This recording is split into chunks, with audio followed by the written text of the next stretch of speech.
knowing that you'll respect them in the morning with intelligent talk that stimulates.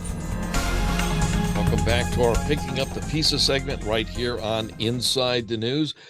Ben Brunson, Frank Vernuccio, myself, Guy Wayman. We want to give a big thank you to all of our radio affiliates. We love you out there. Thank you so much for carrying the show. We're now well into our 8th year now.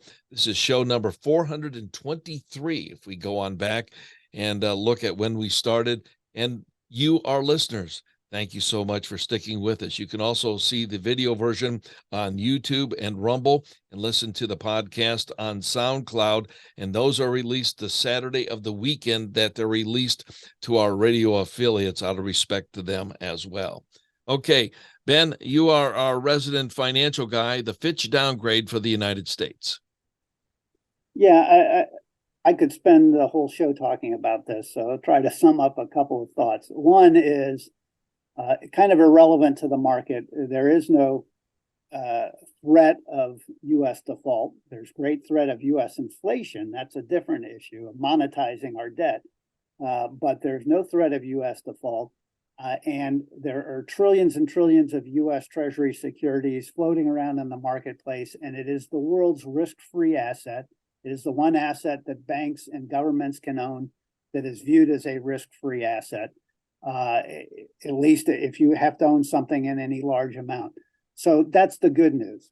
So there's no threat that the U.S. can't raise money next week because Fitch downgraded us to AA+. On the other hand, it's a political statement by Fitch that is in keeping with reality that we are spending way too much. We're running massive deficits, and the amount of federal debt relative to our GDP is growing too high. And like I said, that does not translate into threat of default. It does. The more our debt increases, the more the pressure hits the Federal Reserve over time to monetize that debt in excess of what we naturally need to do to support a growing economy. In other words, that translates into inflation. That's exactly what caused the round of inflation we've just gone through. The Fed grew the money supply into by about 30% during the pandemic, and that translated into a bout of heavy inflation. They conquered it by stopping the money supply growth, and that'll eventually show up as return down to around 2% inflation. Okay, Frank, China in our education and what is going on there. There's an assault on the United States education process, and China with their I want to say Confucius, but I almost said Copernicus. But anyway, so Frank, go. Yeah, you mentioned, Brad, we've been on the air for about 8 years, and for a good part of those 8 years, we talked at various times about Confucius Institutes, which were basically spreading Chinese propaganda to college students. Now, however, China is spreading those yuans, those dollars that they have, into lower education as well. This is a direct assault on our educational system. They really want to take it over. They want to spread their propaganda to our students. What is surprising, of course, is that after the expose about the Confucius Institutes came out and we realized how much of a propaganda tool they were, the Chinese didn't just close them down, they just renamed them, gave money in different ways.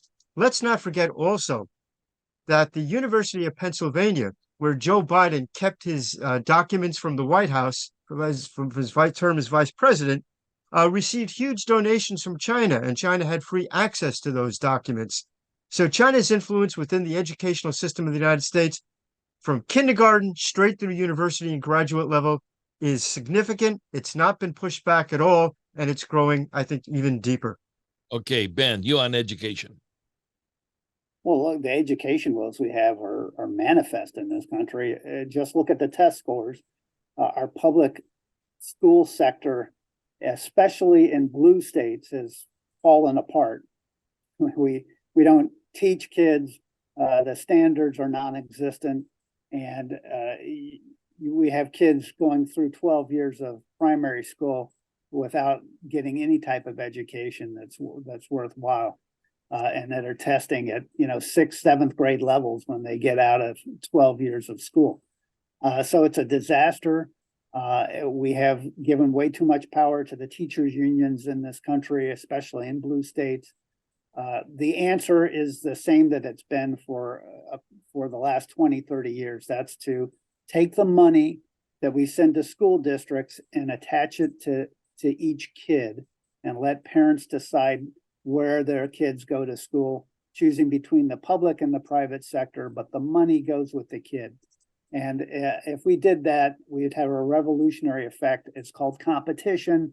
I know leftists hate that word, but it is the basis upon which we have so much wealth and success as a nation. And when you go away from competition, you have horrible results. That is when you go towards government deciding outcomes. When you have free market competition, it can be very painful. It's not fun when businesses go under, but the long run is you create massive wealth. And the same applies when you're educating kids. All right, we have to take our final time out. We're up against the gun. This is Wayman, Brunson, and Venuccio, Inside the News. Modern day Rangers looking for the outlaws.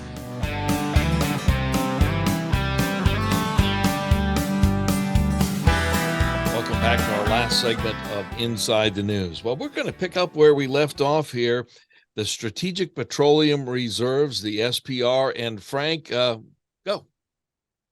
Strategic Petroleum Reserve exists to be there in case of a national emergency, a war, presumably a war with China. The president politicized the Strategic Petroleum Reserve when his energy actions caused the price of energy to spike.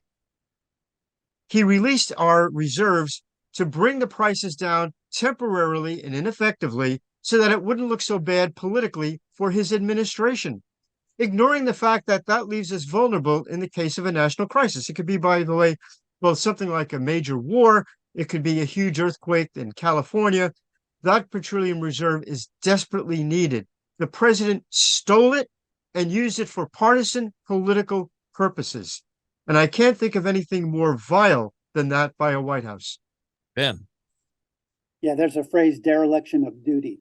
And when it comes to the management of the SPR by this administration, dereliction of duty is exactly what has occurred. As Frank said, it was politicized to help keep gas prices down going into the midterm. One of the things we talked about during the midterm was that this is going to have to reverse because they're going to have to restock the SPR, which is now down around half of what it should be after the midterm, and start buying oil, which will drive prices up more than they would have. They have canceled purchases of oil. They've canceled contracts because of the impact and the fact that oil is back up into the $80 per barrel. That's mostly because the Saudis have taken a big haircut to their production to stabilize the price. And I don't know how long they can hold on because they're running deficits as a result. But we have a real issue. We talked about earlier how we're headed for a war with China, the parallels to the 1930s in Japan. And they're real parallels. And the most important asset, one of the most important assets we have, it would be the SPR being available in its full capacity in the event of war with China. And yet this administration has destroyed that asset. You know, the dereliction of duty, when he mentions that, Frank, before we go to hot button topics, that goes right along with what we were talking about with the Gold Star families. And I mean, there seems to be a theme here. The theme is that this administration cares more for its own survival than it does for the good of the United States. And unfortunately, it spreads beyond this administration. If you listen to the platforms of the Democratic Party, their position on issues, it's all about the party, not about the nation. It was President Washington's nightmare that this would eventually happen. This is Wayman, Brunson, and Venuccio. That was Frank Venuccio. And then we have Ben Brunson. And now it's time for our hot button topics. Ben, you go first. Yeah, let's go back to one of my favorite themes, which is the climate change hysteria hoax that is being foisted on the world. For a couple of years, we ran the mega drought segment of the hoax, which was the leading news stories. If we went back 1 year, you would have heard all about mega drought out west and around the world. The reality is we've had massive amounts of rain, record rainfall in the west over the last 8-9 months. China, which is used to having flooding in southern China, which is subtropical, has had massive flooding in Beijing, which the Xi administration is trying to bury. But these have been massive floods, very unusual, record more flooding and rain in in and around Beijing than ever recorded before.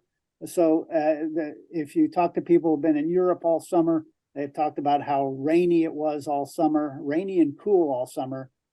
That may sound a little different from what you hear on the news, but that's what you hear from people who are there. The narrative and the reality are two very different things. Okay, Frank, your hot button topic.